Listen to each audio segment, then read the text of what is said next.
Sebelum lanjut nonton video ini, jika kalian suka dengan channel Pegawai Jalanan, silahkan kalian support kami dengan cara subscribe dan klik tanda loncengnya. Silahkan gunakan headset Anda untuk mendapatkan kualitas suara yang jernih. Selamat menonton.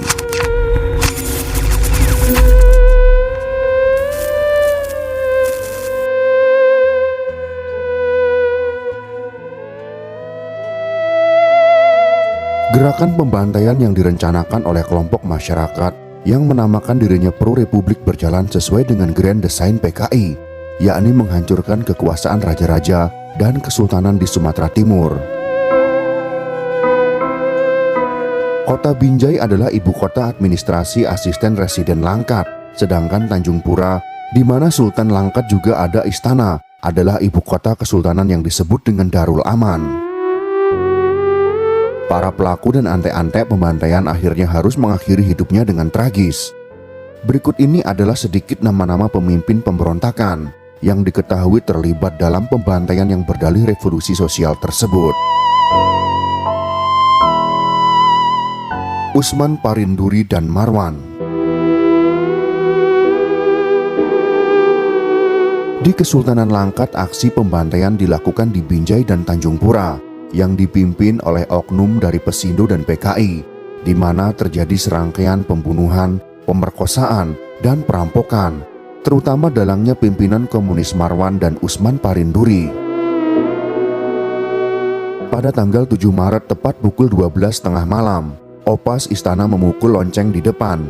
Tiba-tiba seluruhnya lampu-lampu listrik di kota Tanjung Pura serentak gelap. Di saat pukulan yang ke-12 kalinya, berdentumlah tembakan serentak, dan kedua opas itu pun rubuh terkapar. Kemudian tembakan-tembakan gencar ditujukan ke arah dalam istana, tiada terkira bahananya lagi. Bebarengan dengan itu terdengar suara riuh rendah, gegap gempita gerombolan laskar buka baju dengan senjata api dan bambu runcing, melewati pintu pagar istana dan menghancurkan segala pintu memasuki istana. Semua penghuni istana dikumpulkan, dan segala senjata tajam seperti pisau-pisau dapur pun harus diserahkan. Menjelang subuh hari, semua isi istana, keluarga sultan, dan orang-orang besar yang ada dibariskan, dan dengan sehelai sepinggang dipaksa berjalan kaki menuju perkebunan sawit seberang. Rombongan ini selanjutnya dipecah-pecah menjadi beberapa kelompok. Kelompok pertama dibawa ke dekat sungai di sekitar sawit seberang, dan langsung dipenggal kepalanya satu persatu. Sementara kelompok sultan dengan anak istrinya tiba di perkebunan sawit seberang. Di sini kepala gerombolan komunis, yaitu Marwan dan Usman Parinduri, menanya 3 orang putri sultan yang masih remaja. Apakah mereka bersedia menebus nyawa ayah mereka? Bersedia, jawab mereka serentak. Bagaimana jika kalian mau bersetubuh dengan kami, maka nyawa ayah kalian akan diselamatkan.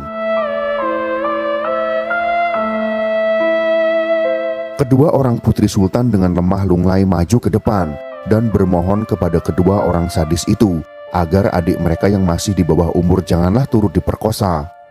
Mereka mengabulkan. Kemudian kedua orang putri itu digiringlah ke kamar sebelah dan digolekkan di atas 2 buah meja. Kemudian Marwan dan Usman Parinduri dengan nafsu sadis kebinatangannya yang tak terkendalikan lagi, mulailah mengoyak-ngoyak baju dan celana-celana kedua putri itu dan menerkam lalu memperkosa mereka.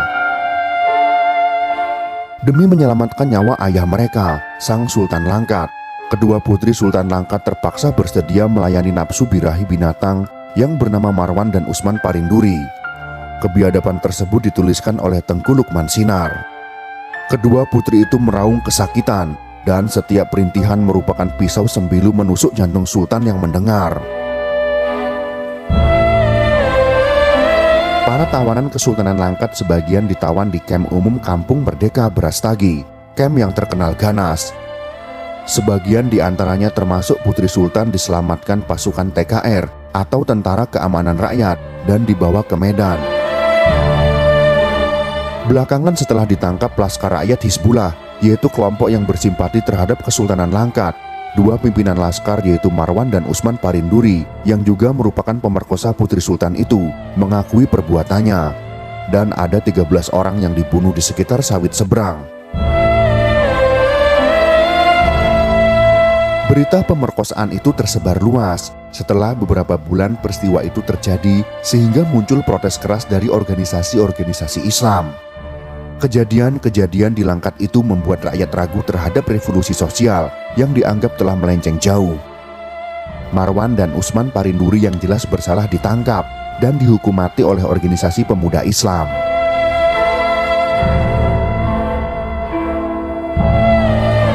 Yang Wijaya.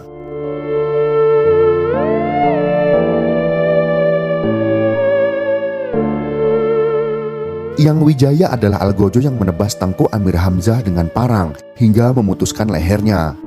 Yang Wijaya dulunya adalah ayah angkat Tengku Amir Hamzah dan pernah bekerja sebagai guru silat di Istana Langkat. Menurut pemangku kerapatan adat Kesultanan Langkat, yaitu Tengku Azbar Aziz, ia hanya tahu ia berasal dari Rambung Binjai. Yang diketahui bekerja sebagai pelatih silat dan mandor kebun. Melihat dari namanya, Azwar yakin Yang Wijaya bukanlah orang Sumatera Utara. Kepala Polisi Binjai yaitu Tengku Anwar Husni memeriksa Yang pada awal tahun 1947. Pemeriksaan itu berdasarkan perintah atasannya. Tulis Saidi Husni dalam buku Kenangan Masa, mengenang pribadi pujangga Amir Hamzah. Upaya mengusut Yang tak berlangsung mulus. Rupanya orang-orang kiri berusaha menghentikan pemeriksaan itu dengan cara melobi tokoh-tokoh sosialis di Jakarta. Menurut Saidi, upaya ini berhasil. Tak berselang lama, muncul perintah baru dari pemerintah pusat. Isinya meminta pemeriksaan terhadap Yang Wijaya dihentikan. 2 tahun kemudian berdasarkan instruksi pemerintah negara Sumatera Timur, kasus Yang kembali diusut. Pemeriksanya adalah Jaksa Lubis. Berbeda dengan sebelumnya, kasus Yang dilimpahkan ke Pengadilan Binjai. Dalam persidangan yang dipimpin oleh W.C. Sautar Duga, Yang mengaku membunuh Philips di Kuala Begumit, yang membuat banyak orang terperanjak. Ia juga mengaku mengeksekusi Amir Hamzah. Berbekal dari informasi itu, Sautar Duga memerintahkan lokasi tempat eksekusi yang ditunjuk Yang dibongkar. Selama persidangan, Yang Wijaya mengaku bersimpati kepada Amir. Di matanya Amir Hamzah tidak pernah berbuat sewenang-wenang dan bersedia mengulurkan tangan menolong sesama. Sang algojo sebenarnya tak kuasa melakukan eksekusi, namun ia tak berdaya menolak perintah.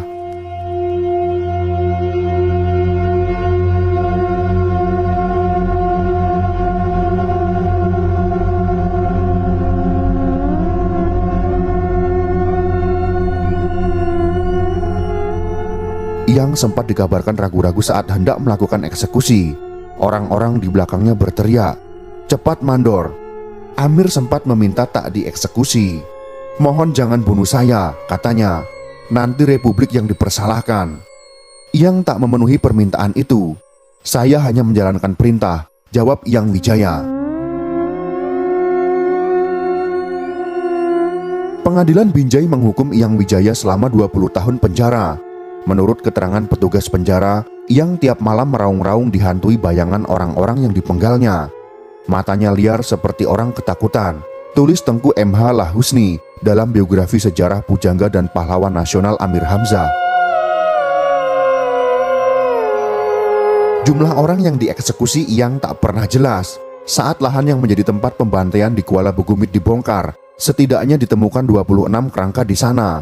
2 diantaranya adalah Amir Hamzah dan Philips Simanjuntak. Di dalam salah satu lubang ditemukan sejumlah barang, termasuk cincin emas berbatu nilam dan jimat timah yang terselip di celana. Barang itu adalah barang milik Amir. Belum selesai menjalani masa hukuman, Yang mendapat amnesti dari pemerintah Republik Indonesia Serikat di Jakarta pada tahun 1950-an. Alasannya menurut M.H. Lahusni, perbuatan Yang Wijaya akibat dari perjuangan. Tengku Kamilia sempat mempertanyakan bebasnya Yang kepada Saidi Husni, yang saat itu bertugas sebagai kepala polisi di Langkat. Menurut Saidi, dalam buku Kenangan Masa, saat datang ke kantornya, wajah Tengku Kamilia terlihat tidak begitu gembira. Apakah orang yang telah dihukum pengadilan